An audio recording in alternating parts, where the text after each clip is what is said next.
Le monde diplomatique, enquête. Chômage. Une réforme dévastatrice. Par Damien Lefauconnier, Le Monde diplomatique, juin 2022, lu par Anne Langlais. Ce matin de janvier, Madame Natissa Ebir, 35 ans, mère célibataire de 2 enfants, résidant près de Cannes, s'attable avec une tasse de café pour faire ses comptes. « Je me suis aperçue qu'il me manquait 700 € pour passer le mois suivant », explique-t-elle. Moi qui n'avais jamais eu de problème d'argent ni d'emploi, je n'en revenais pas.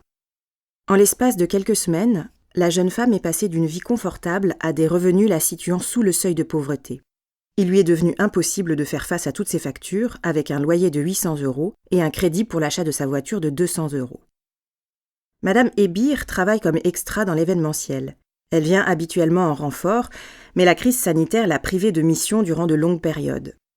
Sa vie quotidienne a basculé le 15 octobre dernier lors du nouveau calcul de ses droits à l'assurance chômage. Je la cite. « On m'a annoncé 26 € par jour. Cela fait en gros 750 € par mois. Avant, quand je n'avais pas de travail, je pouvais toucher 2400 € par mois. Je savais qu'une réforme se préparait depuis 1 an, mais je ne m'attendais pas à cela. Aujourd'hui, je m'estime précaire, j'ai honte de le dire, lâche-t-elle. J'emprunte de l'argent et je sais que ce n'est pas bien. Mon papa me fait des paniers repas. Je réfléchis à vendre mon ordinateur, mon téléphone et certains jouets de mes enfants. Quand je vois ma fille pousser comme une plante verte, au lieu de m'en réjouir, je suis presque en panique. Je vais devoir lui acheter de nouveaux habits, mais je n'ai pas les fonds. » La jeune femme affirme tenter une reconversion dans la bureautique et scruter les annonces de Pôle emploi. « Mais il ne propose que des CDD », s'exclame-t-elle. Son allocation a fondu à cause du système d'indemnisation entré en vigueur le 1er octobre dernier. Le nouveau mode de calcul du salaire journalier de référence pénalise ceux qui alternent période de travail et de chômage. Il prend désormais en compte les périodes interstitielles non travaillées lors du calcul de la moyenne des salaires perçus au cours des mois de référence retenus, 24 à 36 mois dans la plupart des cas avant la rupture du dernier contrat. J'ai effectué une nouvelle demande de droit en octobre dernier, explique Madame Anaïs P., pigiste pour la télévision et la presse écrite, qui souhaite conserver l'anonymat. Je suis passée de 65 € par jour, environ 2000 € par mois, à 14 € par jour. Ça fait moins que le RSA. 565,34 € par mois. Âgée de 33 ans et résidant en Île-de-France, elle fait aussi partie des premiers salariés concernés par les changements de calcul du salaire de référence. La logique comptable de l'exécutif. À Pôle emploi, un algorithme a remplacé la calculatrice des agents chargés de l'indemnisation. Celui-ci permet de réduire les allocations des salariés qui ont des périodes d'inactivité. Lors du calcul de nouveaux droits, la baisse d'une allocation peut aller jusqu'à 43% par rapport au calcul issu des anciennes règles selon l'UNEDIC, l'organisme paritaire qui gère le système d'indemnisation des demandeurs d'emploi. Ce volet de la réforme remplit son objectif d'économie substantielle, 2,3 milliards € par an, mais au détriment de salariés parmi les plus vulnérables, les permittents, qui alternent contrat court et période de chômage.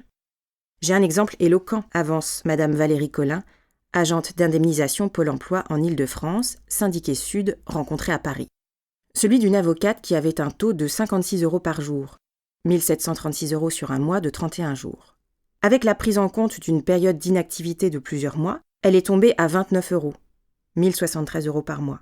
Cela me fait mal au cœur. Tous les jours, les allocataires me demandent au téléphone « Comment vais-je faire pour vivre, pour nourrir mes enfants ?» Le nouveau système de calcul pénalise également ceux qui commencent tout juste leur vie professionnelle. Fin janvier, une collègue s'est retrouvée catastrophée face à une jeune femme de 19 ans en pleurs, témoigne M. Daniel Mémin, agent Pôle emploi en Occitanie, syndicaliste Sud. Elle venait d'apprendre qu'elle n'aurait que 600 € par mois, après avoir travaillé plus d'1 année continue. Le nouveau système de calcul a pris en compte un emploi d'été d'1 semaine qu'elle avait effectué 2 ans auparavant. Avec l'ancien mode de calcul, elle aurait touché 2 fois plus d'allocations, environ 1200 €. Cette réforme impacte en premier lieu les jeunes, tous ceux qui bossent dans la restauration rapide pour payer leurs études, tous ceux qui font des petits boulots. Le 1er février 2022, dans le 20e arrondissement de Paris, au pied du siège de Pôle emploi. Pour la première fois depuis le début de la crise sanitaire, une intersyndicale de salariés manifeste pour une amélioration de leurs conditions de travail. Mégaphone, fanions colorés, lecture de texte. Les agents de Pôle emploi vont subir les conséquences de la réforme vis-à-vis des privés d'emploi. Nous craignons des tensions en agence, explique M. Pierre Garnaudier, représentant la CGT des privés d'emploi et des précaires. En outre, la direction générale est en train de créer des conseillers référents indemnisation, qui devront gérer jusqu'à 800 demandeurs d'emploi chacun sur toutes les questions. Baisse de droits liés à la réforme, trop perçus, etc., dénonce-t-il. Il va être impossible de leur donner des informations immédiatement. Les agents seront en situation de mal-être. Un peu en retrait, sur le trottoir d'en face, une petite dizaine d'individus brandissent des pancartes en carton sur lesquelles est écrit « Intermittent de l'emploi, retrait de la réforme ». Ceux-là ne sont pas salariés de Pôle emploi, mais des permittents menés par M. Guillaume Renoir, 43 ans, travailleur en extra dans l'hôtellerie-restauration, qui s'est retrouvé sans ressources durant la crise sanitaire. Il explique en quoi le rythme cyclique de son activité professionnelle génère des creux et donc une baisse de ses droits. La réforme, c'est l'obligation de travailler 5 jours ouvrables par semaine. C'est un peu compliqué pour nous. Dans mon domaine, on alterne période intense de travail et pause. Sur un événement comme la Fashion Week, ou organisé par des musées, des châteaux, on fera 20 heures en un week-end, 70 heures en 10 jours d'affilée, puisque l'événement est là. Mais on n'aura pas de travail la semaine d'après. M. Renoir estime que le gouvernement feint d'ignorer le quotidien des 3 millions de Français qui vivent de contrats courts. Nous sommes en train de monter un syndicat interprofessionnel de l'intermittence de l'emploi pour défendre nos droits, après avoir constaté que cela concerne tous les secteurs, le nettoyage, le service à la personne, le milieu de la culture, du tourisme, du journalisme, de la sécurité, etc. Nous en découvrons toujours plus. Madame Isabelle Mélito, accompagnatrice de voyage de 57 ans, manifeste à ses côtés et se dit très remontée contre la logique comptable de l'exécutif. Elle tempête. Avez-vous déjà entendu parler d'un accompagnateur qui part à l'étranger et réussit à faire des journées de seulement 7h30 ? C'est impossible. Je travaille à la mission. Je fais des journées de 16 heures, mais seulement 8 à 10 heures sont prises en compte par l'État. Ce matin-là, Madame Radegonde Guibert, 58 ans, intérimaire dans la restauration, patiente dans la file d'attente qui s'est formée devant la porte du Pôle emploi de Saint-Denis. Cette grand-mère avoue n'avoir rien compris à la réforme, si ce n'est qu'elle incite les chômeurs à rechercher l'impossible. Pour trouver un travail à temps complet actuellement dans la restauration, c'est compliqué. Les chefs ne veulent pas d'embauche en CDI, affirme-t-elle. Je travaille à la mission en tant qu'intérimaire. Quand il n'y a pas de mission, je reste à la maison. Aujourd'hui, par exemple, je n'ai pas trouvé de travail. Je suis venue chercher des renseignements.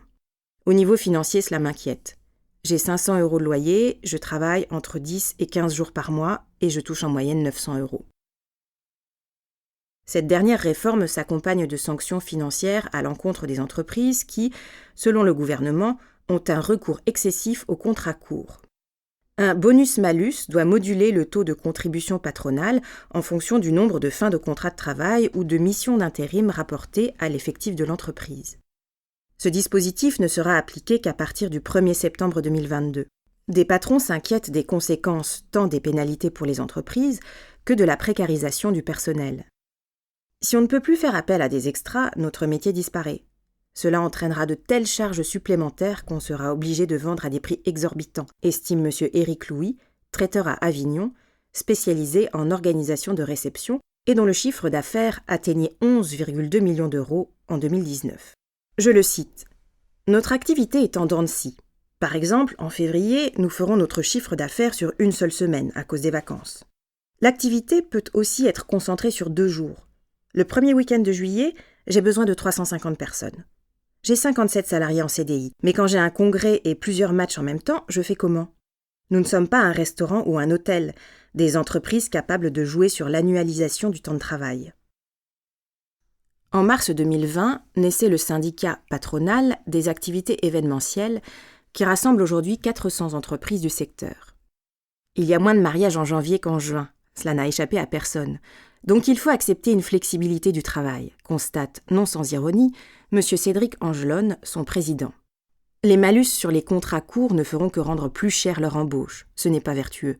Il faut que l'économie soit tournée vers le travail. Et le collaborateur ne doit pas payer pour les besoins de l'entreprise, plaide-t-il. M. Éric Chevet, vice-président de la Confédération des petites et moyennes entreprises, dit ne pas voir d'un bon œil l'instauration du malus.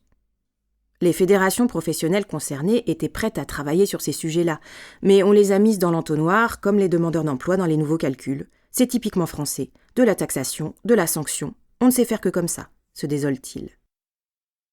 Les premières conséquences visibles de la réforme ne devraient pas étonner.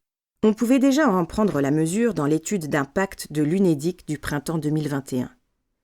Elle prévoyait que plus de 1,1 million de chômeurs, représentant plus de 40% des entrants, verraient leurs droits réduits dans les 18 mois suivants, avec une baisse moyenne de 17%. La durée de leur indemnisation passerait en revanche de 11 à 14 mois.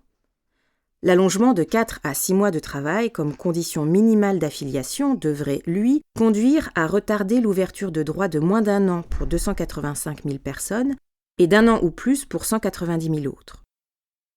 Contacté en mars dernier, l'UNEDIC estimait qu'il était trop tôt pour obtenir des données confirmant ou pas ces prévisions. Du côté de Pôle emploi, le directeur général, M. Jean Basser, indiquait lors d'une conférence de presse le 25 janvier à propos de cette réforme « Notre responsabilité n'est pas d'évaluer sa mise en œuvre, mais de former les conseillers, d'informer les demandeurs d'emploi et de calculer les droits des allocataires. » Le gouvernement a annoncé fin décembre 2021 la création d'un comité de suivi.